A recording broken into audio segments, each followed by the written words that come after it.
नमस्कार to everyone. हमारी battle series चल रही है एंड आई होप आप मेरे वीडियोस देख रहे हैं, क्योंकि अगर आप उन्हें देखेंगे तो आपके लिए जितनी भी मेडिवल हिस्ट्री में बैटल्स में उनको सीक्वेंस में समझना बहुत आसान हो जाएगा। फिलहाल हम लोगों ने मुगल एम्पायर उठाया, जिसमें कि बाबर के बैटल्स में कवर कर चुकी हूँ और हुमायूं का भी पार्ट 1 अपलोड हो चुका है। आज हम हुमायूं के पार्ट 2 में है, जहाँ पे हम बैटल ऑफ चौसा से लेके बैटल ऑफ सरहिंद को कवर करेंगे। ठीक है, तो चलिए बिना टाइम वेस्ट किए अपना वीडियो लेक्चर शुरू करते हैं। समय आ गया है 1539। ठीक है, 1539। देखो, लास्ट वीडियो में हमने देखा कि हुमायूं जो है बहादुर शाह को खदेड़ रहा है। उसने गुजरात और मालवा को अपने कब्जे में कर लिया है। ठीक है, अब उसके साथ हमेशा हम पढ़ रहे हैं ना, वो जहां जा रहा है तो कहीं की खबर आ जा रही है कि कहीं पे रिवोल्ट हो गया है। तो वहां पे उसको पता चलता है कि वहां पे भाई देखो, शेर खान ने भी अपना बवाल मचा रखा है, वो बंगाल बिहार सब अपने कब्जे में कर रहा है। तो अब ये कहता है कि चलो ठीक है, अब मैं उसको सबक सिखाता हूँ। तो वो उसको सबक सिखाने के लिए हमने चुनार का पढ़ा था ना, कि पहले चुनार को उसने घेरा था, फिर ट्रीटी कर ली थी शेर खान से। उसके बेटे को कुतुब खान को शेर खान ने भेज दिया था कि आप ले जाओ, अपनी सेवा में रखना। अब उसने कहा नहीं, कोई ट्रीटी नहीं है, मुझे सीधे चुनार चाहिए ही चाहिए। तो यहाँ पे अभी 1539 में 1538 में आओ, यहाँ पे ये चुनार पे आता है, अटैक करता है, चुनार को पहले अपने कब्जे में कर लेता है। ठीक है, चुनार के बाद ये, क्योंकि बंगाल भी शेर खान ने अपने कब्जे में किया होता, तो बंगाल पहुंचता है। ठीक है, बंगाल पहुंचता है, वहां पे बंगाल की जो कैपिटल है गौर, उसको भी अपने कब्जे में कर लेता है। ठीक है, अब ये दो चीजें हुमायूं ने अपने कब्जे में कर ली। अब एक चीज हम देख रहे हैं कि हुमायूं गुजरात गया, लड़ाई की, ये जीता, फिर सीधे वो चुनार पे आ गया, लड़ाई किया, ये जीता। अब बंगाल भी, यानी ये लोग लगातार लड़ रहे हैं। ठीक है, बट ऑब्वियस आप लगातार लड़ोगे तो कुछ तो उसके रिपरकर्शंस भी होंगे। आप थक रहे होगे, आप अलग अलग क्लाइमेट में जा रहे हो, तो क्लाइमेटिक कंडीशन से दिक्कतें हो रही होंगी, शायद डिजीज हो रही होंगी। तो ऐसा ही सब हुमायूं की सेना के साथ चल रहा था। ठीक है, एक तो उसकी सेना जो क्लाइमेटिक कंडीशंस वहाँ के थे उनकी वजह से मलेरिया वलेरिया हो रहा था, जिसकी वजह से डेथ हो रही थी। ठीक है, प्लस वो एग्जॉस्ट हो रहे थे, थके हुए थे। ठीक है, लेकिन अब यहाँ पे जब हुमायूं बंगाल में, ठीक है, उसने अभी रुका हुआ है, वो इस समय गया नहीं कि मैं जाऊंगा फिर शेर खान कब्जा कर लेगा, तो वो रुक गया थोड़ा सा। तब तक उसको फिर खबर मिल जाती है। अब खबर मिलती कि आगरा में हिंदाल ने विद्रोह कर दिया। तो कहता चलो भाई उनको भी शांत करते हैं। तो जब उनको शांत करने के लिए वो जा रहा होता है, तो यहाँ पे कौन उसको देख रहा है? चौसा के पास। ठीक है, चौसा के पास। चौसा कहाँ पे है? पहला तो चौसा आपका बिहार में है। ठीक है, बिहार और यूपी के बॉर्डर पे आपकी एक करमनासा रिवर है, उसके किनारे पे चौसा है। ठीक है, यहाँ पे उसको कौन वेट कर रहा है उसके रास्ते पे? ठीक है, शेर खान। शेर खान और उसकी आर्मी यहाँ पे उसको वेट कर रहे हैं, घेरे हुए हैं। ठीक है, अब वेट कर रहे हैं लेकिन अटैक नहीं कर रहे हैं। अब यहाँ पे देखो, सामने हुमायूं की आर्मी है, यहाँ पे शेर खान की आर्मी है। दोनों आर्मी में फर्क क्या? एक आर्मी लगातार लड़ते हुए थकी हुई है और एक आर्मी को वक्त मिला, उसने अपने आप को प्रिपेयर किया, वो प्रिपेयर होके खड़ी और एक जज्बे के साथ कि उसको जीतना है। ठीक है, और उसको पता है कि इन इन लोगों की हालत कैसी है। दूसरा, शेर खान ने क्या किया? जो सप्लाईज हैं उनको कट कर दिया। ठीक है, यानी कि एक तो थके हुए और खाना पानी भी नहीं मिल रहा है। तो उसमें हुमायूं ने एक बार कोशिश की कि वो संधि कर ले, बट शेर खान ने मना कर दिया कि नहीं भैया, तुमसे कोई संधि नहीं करनी है हमें। ठीक है, और शेर खान अटैक भी नहीं कर रहा, क्योंकि शेर खान की जो एक्सपर्टीज है वो क्या थी? सरप्राइज अटैक करता था। यानी कि जब आप बिल्कुल सोच लो कि आपका ओपोनेंट आपको नहीं मारेगा और तभी अचानक से आपको एक थप्पड़ पड़ गया, तो वो शेर खान की स्ट्रैटेजी हुआ करती थी। और आपका दूसरा देखो, वो बारिश का वेट भी कर रहा था। बारिश का वेट करने का उसका एक और रीजन था, क्योंकि हम बाबर से पढ़ते आ रहे हैं ना कि बारूद आ गया इंडिया में, वॉर में यूज हो रहा है। बट बारूद तो बारूद होता है, उसमें पानी पड़ेगा तो खत्म ही हो जाएगा वो। तो ये भी एक कारण था कि उसको एक लॉस होगा। ठीक है, तो शेर खान की एक तो गुरिल्ला वॉरफेयर की स्ट्रैटेजी थी कि नहीं, हम रुके रहेंगे, देखेंगे, जब सही मौका मिलेगा तब अटैक करेंगे। ठीक है, प्लस वो सीजन का भी चेंज करने का वेट कर रहा था, क्योंकि वो उसके फेवर में रहेगा। अब ये दोनों जब चीज हुई, और सच में ये दोनों चीज उसके फेवर में हुई, बारिश आ गई भाई, उनके जो वेपन्स है वो भी खराब हुए, प्लस आर्मी थकी हुई थी, हार रही थी, तो कई लोगों ने तो वैसे ही शेर खान के को ज्वाइन कर लिया कि भाई ठीक है हम तुम्हारी तरफ आ जाते हैं। बहुत सारे ऐसे लोग थे। तो जब ये बैटल हुआ तो फाइनली शेर खान की आर्मी और शेर खान और उसकी आर्मी ने हुमायूं को बहुत बुरी तरीके से हरा दिया। ठीक है, बहुत बुरी तरीके से हराया। उसकी आर्मी के कई लोग और इवन हुमायूं भी भाग भाग के अपनी जान बचाने के लिए नदी में कूदने लगे। तो ठीक है, अब जब आप यहाँ नदी बह रही है, यहाँ पे हुमायूं कूदे, फिर भी हुमायूं मरे नहीं। रीजन, यहाँ पे उनको बचाने के लिए एक निजाम थे। निजाम यहाँ एक नाविक था जिसका नाम निजाम सक्का था। उसने किसको बचा लिया? हुमायूं को बचा लिया। अब भाई हुमायूं राजा हैं, हुमायूं को बचाने के एवज में निजाम को कुछ मिलना चाहिए था, तो मिला भी। निजाम को हुमायूं ने एक दिन का, वन डे का शासक बना दिया। अब कोई राजा बनेगा तो वो कुछ करेगा नहीं, कुछ तो यादगार होना चाहिए ना कि हम राजा बने, हमें भी कुछ करना है। तो उन्होंने क्या किया, लेदर के सिक्के चलवा दिए। लेदर यानी चमड़े के सिक्के चलवा दिए। ठीक है, तो ये 2 पॉइंट्स इसलिए बोला क्योंकि आपको इनका नाम पता होना चाहिए और इन्होंने क्या महान कार्य किया वो भी याद होना चाहिए। ठीक, तो अभी तक हमने क्या पढ़ा, स्टोरी को ध्यान से सुनिएगा, आपको बहुत इजीली सब कुछ याद होगा। हमने देखा चौसा के पास शेर खान ने रोका भी है इनको, ऐसी सिचुएशंस पैदा करता है जो इनके फेवर, शेर खान के फेवर में रहती है, हुमायूं के अगेंस्ट जाती है, और यहाँ पे वो हुमायूं को बहुत बुरी तरीके से हरा देता है। हुमायूं जान बचाने के लिए नदी में कूदे, यहाँ पे निजाम सिक्का ने उनको बचा लिया है। निजाम सिक्का को एक दिन का एम्परर बनाया गया और उसने चमड़े के सिक्के चलवाए। ठीक है, अब देखो, अब हारे हुमायूं फाइनली आगरा भी पहुंच गए। ठीक है, आगरा पहुंच गए तो ये खुश तो होंगे नहीं।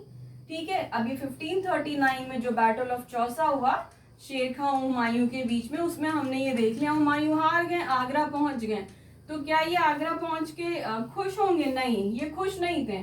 इन्होंने क्या किया, अपने सारे भाइयों को, जिन भाइयों ने, विद्रोही भाई थे इनके जो हमेशा इनको धोखा दे देते थे, इनको बोला कि भाई अब ये हमारे परिवार की बात आ गई है, इज्जत की बात आ गई है, अब सब मिलते हैं, पहले हम लोग शेर खान को हराते हैं। ठीक है, तो पहले तो उसके भाई रेडी नहीं हुए, बट फाइनली आधे मन से तैयार हो गए। तो अब आ गया 1540। ठीक है, 1540। अब 1540 में क्या होता है आपका, बैटल ऑफ कन्नौज। ठीक है, बैटल ऑफ कन्नौज, जिसे आप बैटल ऑफ बिलग्राम भी कहते हो, और यही टर्निंग पॉइंट होता है मुगल डायनेस्टी में एक बार फिर। ठीक है, बैटल ऑफ कन्नौज। कन्नौज कहाँ है? यूपी में। बिहार में हार गए, अब यूपी में हारने के लिए आ गए हैं। ठीक है, ये अपनी आर्मी लेके, हुमायूं जो भी आर्मी इधर उधर से जुगाड़ करता है उनको लेके पहुंच जाता है कन्नौज में शेर खान से लड़ने के लिए। यहाँ पे भी बुरी तरीके से हारता है। तो ठीक है, अब क्या, अच्छा एक पॉइंट मैं भूल गई कि जो शेर खान है अब वो शेरशाह हो चुके हैं। ठीक है, जब वो बैटल ऑफ चौसा में जीतता है तो वो अपने आप को टाइटल शेरशाह दे देता है, यानी कि अब वो अपने आप को सुल्तान घोषित कर चुका है। अब उसने खान की जगह अपने आप को टाइटल शेरशाह दे दिया है, तो अब हम उनको शेर खान की जगह शेरशाह कह सकते हैं। ठीक है, तो यहाँ पे फिर हुमायूं की मुलाकात किससे हो रही है? शेरशाह से। और इस बार शेरशाह और भी बुरी तरीके से, कंडीशंस देखो वही बन रही हैं। ठीक है, आर्मी धोखा दे रही हुमायूं को, बिट्रेयल तो हुमायूं के साथ चल ही रहा है, हुमायूं की आर्मी के काफी लोग यहाँ पे आके मिल गए। ठीक है, उसके खुद के लोग उसको प्रॉपर सपोर्ट नहीं कर रहे हैं, और शेरशाह तो अब बहुत मजबूत हो गया भाई, वो जीता है, उसको और लोग मिले और रिसोर्सेज मिले। इस बार शेरशाह ने हुमायूं को और बुरी तरीके से हराया, और अब हुमायूं कहाँ है? इंडिया में है? नहीं, अब हुमायूं का 15 साल का 15 इयर्स का एग्जाइल शुरू होता है। ठीक है, तो जैसे कि आप देख रहे थे ना कि जब शेर खान जब हार रहा था और उसको वक्त मिल रहा था तो वो अपने आप को प्रिपेयर कर रहा था, वैसे ही हुमायूं को जो ये 15 साल मिले जीवन के, कि ये बच गए, जिंदा हैं, और इनको ये अपने लोगों के पास ही पहुंचे हैं, सपोर्ट ले रहे हैं, स्ट्रैटेजीज बना रहे हैं। तो इस 15 साल में हुमायूं ने खुद को बहुत स्ट्रांग बनाया। प्लस इनकी आर्मी में एक एंट्री हुई जिसे हम कहते हैं बैरम खान। ठीक है, बैरम खान का नाम सुना है ना? बैरम खान का बहुत बड़ा योगदान है मुगल डायनेस्टी को वापस आने में। ये बैरम खान ही थे जिन्होंने हुमायूं के साथ लड़े, सेनापति बने, और जो 2 बैटल्स हुमायूं जीतता है, जिसकी वजह से वापस मुगल डायनेस्टी इंडिया में आती है, उसका बहुत बड़ा श्रेय बैरम खान को जाता है। ठीक है, तो अब देखो 15 साल का जो एग्जाइल है, इसमें क्या क्या करते हैं, क्या क्या important points exam point of view के लिए, वो मैं आपको बताऊंगी। बट पहले हम वो बैटल्स कवर कर लेंगे जिसमें हुमायूं का कमबैक हो गया और हुमायूं बैटल्स जीत रहा, वापस इंडिया में अपनी डायनेस्टी को शुरू कर रहा है। ठीक है, तो पहले जल्दी से हम बैटल ऑफ मच्छीवाड़ा और बैटल ऑफ सरहिंद को कवर कर लेते हैं। फिर हम देखेंगे कि 15 साल जो बीच में था उसमें क्या हुआ। ठीक है,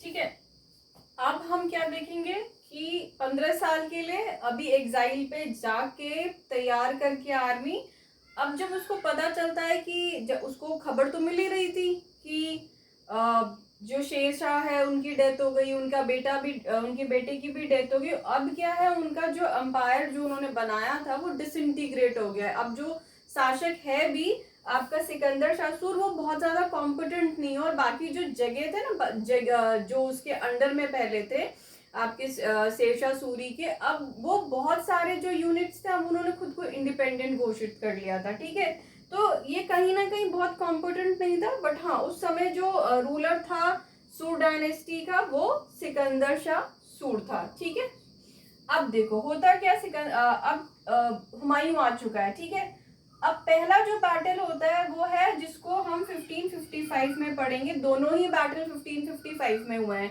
ठीक है, 39, 40 एंड देन 55, दोनों ही 55 में। ये बैटल ऑफ मच्छीवाड़ा है। ये बैटल ऑफ मच्छीवाड़ा कहाँ हुआ है, देखो रिवर्स के नाम आप ध्यान रखना, क्योंकि हमने देखा बैटल ऑफ घाघरा, घाघरा नदी के किनारे हो रहा है, फिर अभी हमने कर्मनाशा रिवर पढ़ा, अब हम सतलज पढ़ रहे हैं, तो आपको ध्यान रखना है सतलज नदी के किनारे पे। ठीक है, तो ये सतलज नदी के किनारे पे होता है। इसमें हुमायूं, इसमें सिकंदर शाह खुद नहीं आया है, उसने अपने किसको भेज दिया है, जो उसका गवर्नर था ततार खान, उसको भेज देता है। ठीक है, तो यहाँ पे हुमायूं के साथ कौन है, बैरम खान, तो बैरम खान और हुमायूं की लड़ाई होती है और ये लोग बहुत इजीली ततार खान को हरा देते हैं। ठीक है, ये ततार खान को हरा के आगे बढ़ते हैं और 1555 में ही फाइनल बैटल जो वापस हुमायूं को इंडिया का एम्परर घोषित कर देगा। फिलहाल तो नॉर्थ इंडिया ही कहेंगे क्योंकि अभी उसी एरिया में कन्फाइंड है ये लोग। एम्परर घोषित हो जाएगा, वो है बैटल ऑफ सरहिंद, क्योंकि इस बैटल में फाइनली हुमायूं किसको हरा देता है, जो उस समय का राजा है आपका सूर डायनेस्टी का, तो सिकंदर शाह सूर को हरा दिया है। ठीक है, और अब हुमायूं दिल्ली चला गया है। ठीक है, he is in Delhi now, अपने आप को वापस सुल्तान उसने बादशाह घोषित कर दिया है। तो अब क्या हुमायूं के साथ बहुत कुछ अच्छा होने वाला है, नहीं ऐसा कुछ भी नहीं होने वाला है, क्योंकि वो आई थिंक 6 मंथ्स भी अपनी इस जीत की खुशियां नहीं मना पाता है, और एक कहते हैं ना किंग की लाइफ नहीं जी पाता है। क्यों, क्योंकि 26 जनवरी 1556 में हुमायूं जब दिल्ली में अपना जो उसका दीन पना के अंदर उसने लाइब्रेरी जो बनवाई थी, उसकी सीढ़ियों से गिर के उसकी डेथ हो जाती है। तो आप हुमायूं की लाइफ को देखेंगे तो हुमायूं कॉन्टिन्यूस लड़खड़ाता ही रह गया। ठीक है, उसको कभी भी सुकून की जिंदगी नहीं मिली। बट हाँ, अकबर के लिए उसने एक डायनेस्टी छोड़ दी, बैरम खान अकबर के लिए उसने छोड़ा, जिसने अकबर को ना ही ट्रेन किया बट एक बहुत बड़े मुगल साम्राज्य का एम्परर बनाया। ठीक है, तो चलिए आई थिंक अब हुमायूं का कमबैक भी हो गया, वापस मुगल डायनेस्टी में मुगल डायनेस्टी शुरू हो जाएगी। ठीक, अब हम इसके बाद जो लेक्चर्स आएंगे हमारे, पहले तो हम शेरशाह सूरी को कवर करेंगे, फिर हम अकबर वगैरह को कवर करेंगे। बट इससे पहले एज प्रोमिस्ड थोड़ा सा जो 15 साल में इंपॉर्टेंट चीजें उनको भी कवर कर लेते हैं, कि जो 15 साल का एग्जाइल था उसमें क्या क्या पॉइंट्स हो सकते हैं जो हमारे। ठीक है, अब हम लोग थोड़ा सा जो 15 साल का एग्जाइल था उसको भी देख लेते हैं जल्दी से। ठीक है, कि जो जो इम्पोर्टेंट पॉइंट्स हैं उन्हीं को हम डिस्कस करेंगे। तो देखो पहला जो इम्पोर्टेंट चीज है जो हुआ वो क्या था, कि बर्थ ऑफ अकबर। ठीक है, जलाल का जन्म हो गया है। ठीक है, अभी अकबर नहीं, अभी कौन है, ये जलाल है। जलाल यानी जिन्हें हम बाद में अकबर कहेंगे उनका जन्म हो गया है। कब हुआ है, 15 अक्टूबर 1542। ठीक है। 15 अक्टूबर 1542 में जलाल का जन्म हो गया है, जो बाद में अकबर के नाम से जाने जाते हैं। कहाँ पे जन्म हुआ है? अमरकोट में। अमरकोट कहाँ पे है? सिंध पाकिस्तान, ठीक है। किसका है अमरकोट? ये आपके हिंदू रूलर के पैलेस में जन्म हुआ था। ये किस हिंदू रूलर का? राजा वीरसाल का, ठीक है। एक तो ये इंपॉर्टेंट घटना है, बहुत ही ज्यादा इंपॉर्टेंट है भाई, ठीक है। इसके अलावा जो आर्मी वो बना रहा है, तैयार कर रहा है, उसमें उसने किसकी हेल्प ली? तो वहां पे हम आ जाते हैं यहाँ पे पर्शियन किंग ईरान, ठीक है। पर्शिया जो अभी ईरान के नाम से हम जानते हैं, पर्शियन किंग तहमास्पी, ठीक है। सफाविद डायनेस्टी के ये लोग थे, ये रूलर्स थे, ठीक है। अच्छा, यहाँ पे एक चीज आप देखो, ये लोग जो मुगल रूलर्स थे, बाबर वगैरह, ये लोग सुन्नी है, बट ये क्या है? शिया। तो ऐसा कहा जाता है कि ऐसा नहीं है कि हुमायूं आए, उन्होंने कहा मुझे हेल्प चाहिए और इन्होंने कहा हाँ हाँ हम बिल्कुल आपको हेल्प करेंगे, ऐसा कुछ भी नहीं था। इन्होंने कुछ शर्त रखा। पहला तो उन्होंने कहा कि आप जीतोगे तो कांधार आप मुझे दे दोगे, ठीक है। हुमायूं ने कहा ठीक है, और उसने कहा आपको सुन्नी का अपना छोड़ना पड़ेगा और शिया धर्म अपनाना पड़ेगा, ठीक है। हुमायूं ने कहा ठीक है, कोई बात नहीं। तो इन दोनों चीजों पे जब एग्रीमेंट हुई, तब जो किंग है उसने 12,000 की अपनी आर्मी हुमायूं को दी। तो इन सब चीजों की वजह से धीरे धीरे हुमायूं ने अपनी आर्मी बिल्डअप की, और प्लस बैरम खान की एंट्री बहुत इंपॉर्टेंट, ठीक है। बैरम खान बहुत ही इंपॉर्टेंट एंट्री है। बैरम खान ने बहुत हेल्प की इस ड्यूरेशन में भी, जो धीरे धीरे ये छोटे छोटे यूनिट्स को जीत रहा था, उसमें बैरम खान का बहुत बड़ा रोल था। तो ये 15 साल का जो एग्जाइल था उसमें था, ठीक है। हमने अभी थोड़ी देर पहले पढ़ा था कि हुमायूं की डेथ हो गई है सीढ़ियों से गिर के। तो हुमायूं का कुछ सालों बाद उसकी वाइफ ने टॉम बनवाया। किसने? क्या नाम है उनकी वाइफ का? बेगा बेगम ने, ठीक है। कहाँ पे बनवाया? हुमायूं का टॉम का है दिल्ली में। बाबर का टॉम का है? बाबर का टॉम का है आगरा में। डेथ हुई है लेकिन काबुल में है, ठीक है। तो जिसको हम बागे बाबर के नाम से जानते हैं। तो हुमायूं का टॉम मकबरा बेगा बेगम ने बनवाया। कहाँ पे? दिल्ली में। इनके आर्किटेक्ट यानी जो डिजाइन जिन्होंने किया था, उनका क्या नाम है? ये भी एक क्वेश्चन आ सकता है। मिराक मिर्जा गियात एंड सैयद मोहम्मद, ठीक है। आई होप बैटल्स के अलावा भी मैंने जितनी इंपॉर्टेंट चीजें सब कवर कर दी हो। मुझे नहीं लगता बाबर और हुमायूं में से ज्यादा कुछ आएगा। बस आपका देखो, जब हम अकबर पढ़ते हैं तो अकबर में बहुत कुछ है, ठीक है। तो उसमें बैटल्स के अलावा भी बहुत कुछ, मनसबदारी सिस्टम, ये सब पढ़ना पड़ता है। तो जब हम बैटल्स कवर करेंगे तो उन पे भी हम जाएंगे, ठीक। तो हुमायूं हमारा आज टॉपिक खत्म हो जाता है। अब नेक्स्ट हमारा वीडियो आएगा शेरशाह पे, और उसके बाद हम बाबर से लेके शेरशाह, हुमायूं कवर करते हुए शेरशाह तक जितने इंपॉर्टेंट क्वेश्चंस है उसका फिर से क्वेश्चन आंसर सीरीज लाएंगे, जैसे कि हमने बाबर के लिए ऑलरेडी किया हुआ है। आई होप आप लोगों को मेरे वीडियोस अच्छे लग रहे हैं। अगर अच्छे लग रहे हैं तो प्लीज लाइक कीजिए और चैनल को सब्सक्राइब कीजिए। Thank you so much.